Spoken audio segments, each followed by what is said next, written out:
الحمد لله الذي بنعمه تتم الصالحات وبفضله تتنزل الخيرات وبنصرته تنال الغايات والانتصارات. أشهد أن لا إله إلا الله رب الكون والكائنات، وأشهد أن محمدا عبده ورسوله وهو سيد السادة والسيدات. اللهم صل وسلم على عبدك ورسولك وحبيبك محمد وعلى آله وأصحابه ومن فاز بهديه في الحياة وبعد الممات. أما بعد، عباد الله، جماعة مجلس قيام رمضان Masjid Raya Sumatera Barat Syekh Ahmad Khatib Al-Minangkabawi rahimakumullah. Dalam kesempatan singkat ini, saya diamanahkan untuk memberikan tausiah Ramadan, tapi ada judulnya. Judul yang diberikan oleh Imam Besar ini berat, ya. Judulnya adalah Kekuatan Akidah Sumber Kejayaan Umat Islam Sepanjang Sejarah. Begitu judulnya, ya, ya. Kalau kita analisa judul ini, nampaknya beliau meminta saya berbicara dalam suatu bidang ilmu, bukan sebatas sejarah atau tarikh atau sirah nabawiyah, tetapi tersirat pesan agar saya bisa mengambil kesimpulan dari berbagai catatan sejarah umat ini untuk dijadikan sebagai pelajaran. Nah, dalam perkara ini sebenarnya sekarang sudah menjadi suatu disiplin ilmu yang dikenal dengan fiqh sirah an-nabawiyah namanya. Jadi fikih sirah. Disiplin ilmu ini sangat penting. Kenapa? Karena ada perbedaan mendasar ketika ulama kaum muslimin berbicara tentang sejarah dengan pakar-pakar sejarah yang membicarakan tentang berbagai peristiwa di dunia ini di luar dari umat Islam. Kenapa demikian? Karena sejarawan konvensional biasanya akan bertumpu kepada dua hal yang menjadi sandarannya.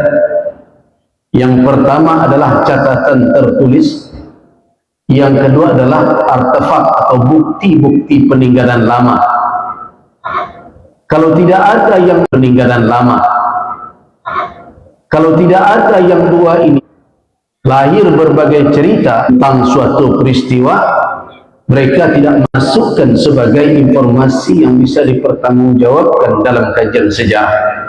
Nah, karena itu kalau batangka orang pakaro tambo awak, apakah bisa masuk fakta sejarah atau tidak, jangan tersinggung loh. Kenapa? Karena biasanya cerita-cerita yang kita kembangkan, yang kita ceritakan warisan turun-temurun itu dialih jo pantun. Banda orang nambo bandakan, dibandakan harilah sanjung. Kaba orang nambo kabakan, kok beruntung mau ndak satu. Begitu kira-kira, ya. Karena itu wajar ketika kita berbicara tentang kaba-kaba atau berbagai macam cerita yang masuk kategori cerita rakyat, ujungnya adalah tanda tanya, entah yo, entah tidak. Nah, tetapi ketika kita berbicara tentang sejarah Islam atau sirah nabawiyah, bertambah satu lagi yang menjadi pegangan ahli sejarah Islam. Di samping ada catatan tertulis yang alhamdulillah sampai hari ini masih terjaga, bahkan ada di dalam berbagai kitab-kitab besar seperti Tarikh At-Tabari, Ibnul Athir dan lain-lain. Bahkan dia terdapat di dalam berbagai kitab-kitab yang memuat tentang berbagai peristiwa yang terjadi dalam wilayah tertentu seperti Tarikh Baghdad, Tarikh Dimas. Jadi umat Islam mencatat peristiwa-peristiwa tersebut. Kemudian di samping itu, umat Islam memiliki bukti-bukti peninggalan bersejarah itu. Kita lihat bagaimana catatan-catatan ada disimpan, bukti-bukti tersimpan juga di berbagai museum bertebaran di negara-negara yang dihuni oleh mayoritas kaum muslimin, terutama di Turki, dengan adanya di situ museum yang berada di dalam istana lama Turki Utsmani yang disebut dengan Topkapi itu. Tetapi yang kita bicarakan bukan hal itu. Ada satu lagi sandaran sejarawan. Di mana sejarah kaum muslimin tidak dialas dengan pantun tadi. Kaba orang namo kabakan, kau berduka muda satu gitu. Sejarah kaum muslimin dinukilkan oleh para ulama sebagaimana mereka meriwayatkan hadis Nabi sallallahu alaihi wasallam. Nah, karena itu kalau para ulama melakukan mutalaah, membolak-balik kembali kitab-kitab sejarah lama umat Islam, mereka akan bertemu peristiwa-peristiwa itu diceritakan dengan urutan periwayatan yang jelas.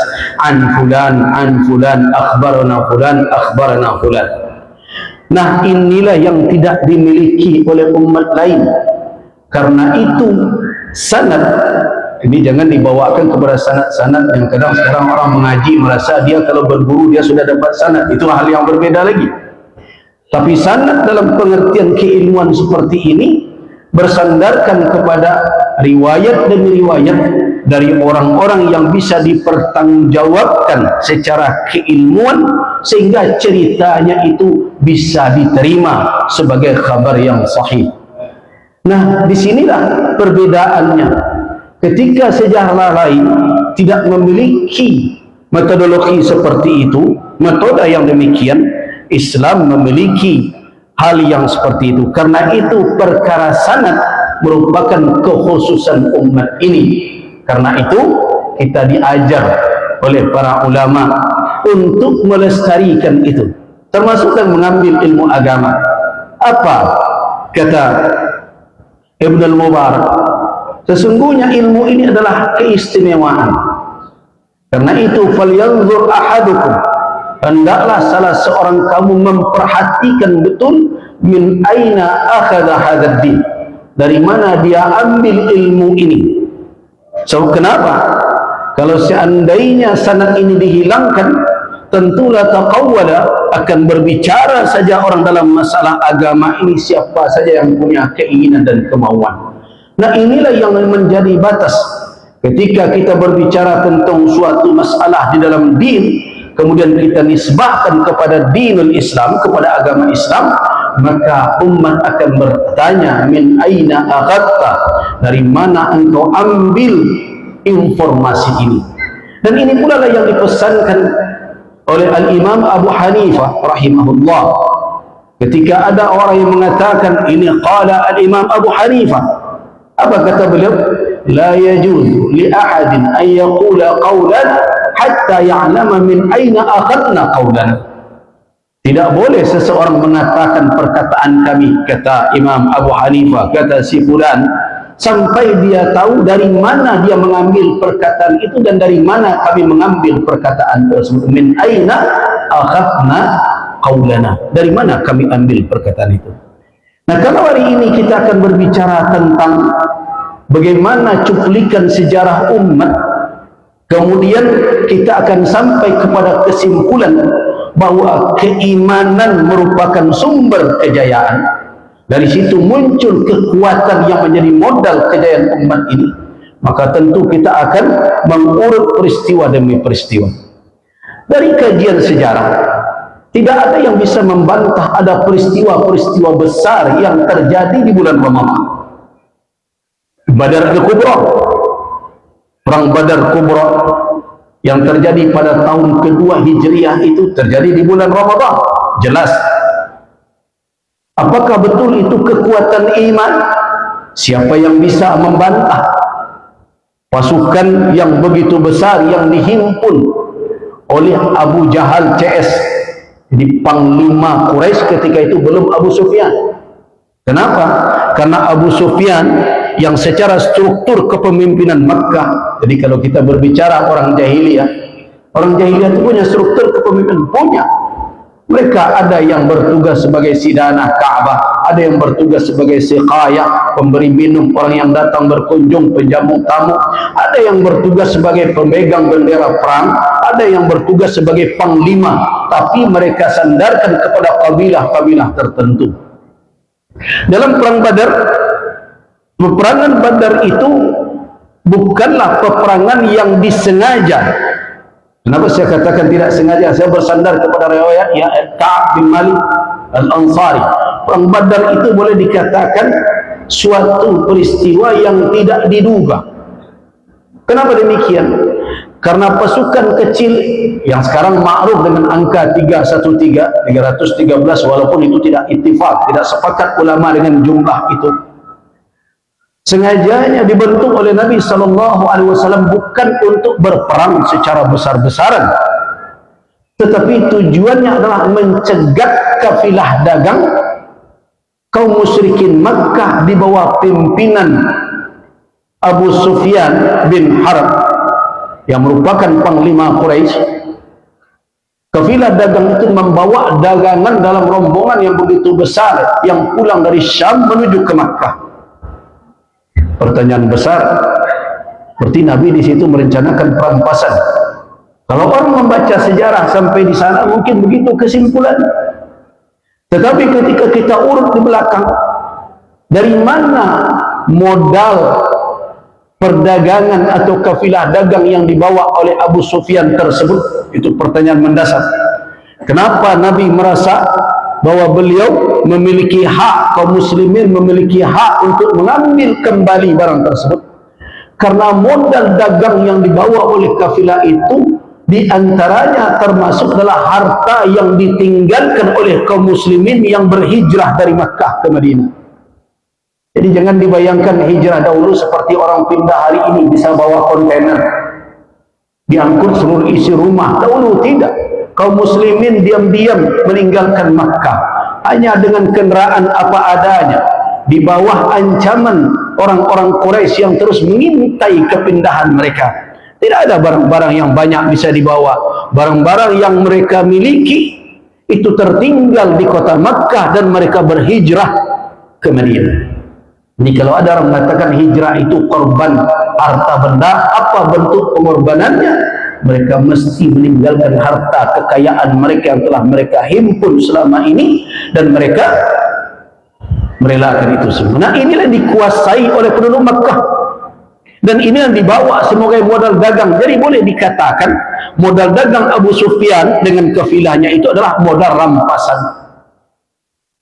Nah, karena itulah Rasulullah SAW ingin mencegah dan mengambil kembali hak tersebut.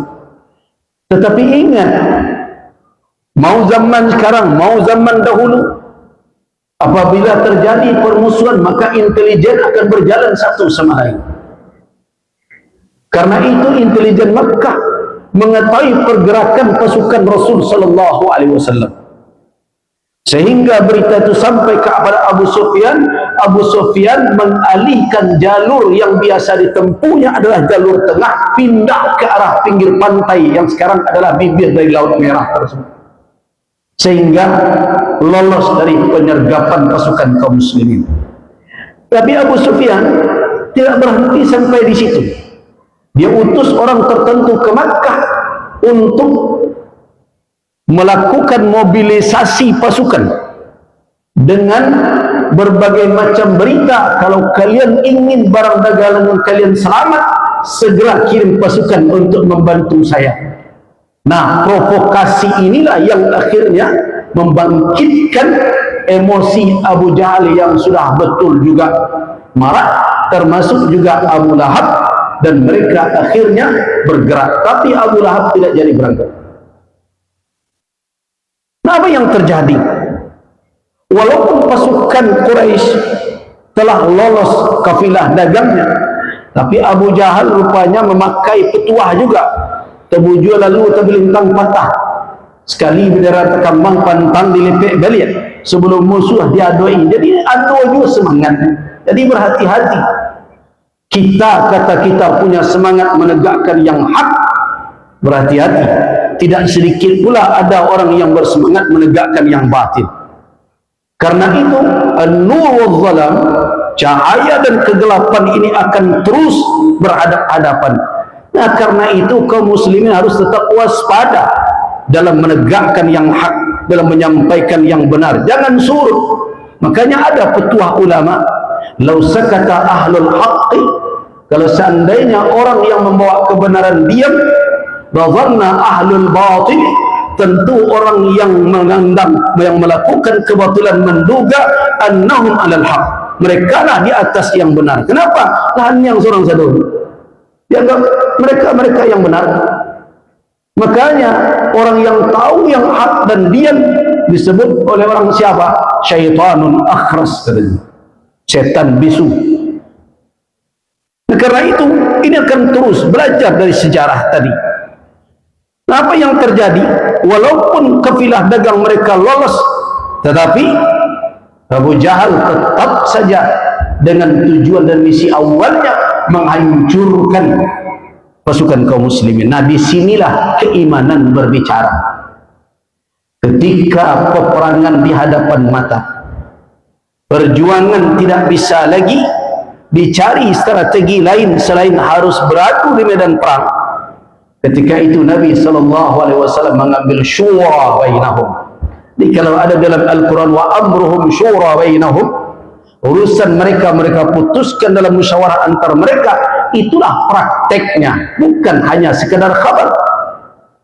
Prakteknya demikian. Jadi tidak heran kalau nanti Ummul Mukminin Aisyah radhiyallahu anha ketika ditanya tentang perangai Rasulullah, kaifa khuluqu, bagaimana akhlak Rasul, Ummul Mukminin akan menjawab, kana khuluquhul Quran, akhlak Rasulullah itu Al-Quranul Karim.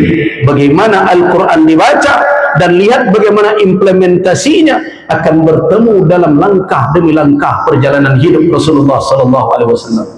Apa yang terjadi pada waktu syura? Seluruh panglima-panglima dari muhajirin telah berbicara, ya Rasulullah, maju apapun resikonya. Semuanya. Abu Bakar telah berbicara, begitu juga Umar bin Khattab telah berbicara, Sa'ad bin Abi Waqqas sudah berbicara, semuanya berbicara. Tinggallah waktu itu yang belum berbicara adalah kaum Ansar. Rasulullah SAW tetap berkata, asyiruni ayyuhal qaum, wahai kaum, wahai orang banyak, beri saya musyawarah kalian, pendapat kalian tentang situasi yang sedang kita hadapi ini. Diam, tidak ada yang bicara lagi. Nabi ulang kembali, asyiruni ayyuhal qaum, beri saya pendapat kalian. Majulah panglima Ansar.